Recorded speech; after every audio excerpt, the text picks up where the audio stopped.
যে র্যাগিংয়ের ঘটনাটা ঘটেছে কীরকমভাবে দেখছেন?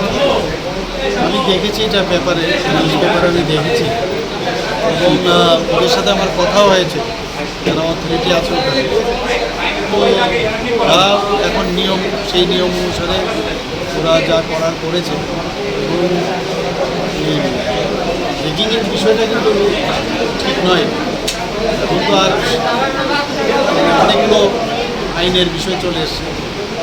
আমি যারা স্টুডেন্টরা আছে, যারা ভর্তি হচ্ছে বিভিন্ন অনলাইন টিএমসি, অন্যান্য জায়গায়ও যারা ভর্তি হবে, সবাই যেন বিরত থাকে এটাই বলবো। আর এখানে যেহেতু আইনের বিষয় আছে, আইনের মধ্যে চলছে এখানে। তবুও আমি বলবো ছাত্ররা যেন সাবধানে থাকে। কারণ এখন আমাদের সেন্ট্রাল গভর্নমেন্ট এই বিষয়টা সাংঘাতিকভাবে কড়াকড়িভাবে সেটা করছে।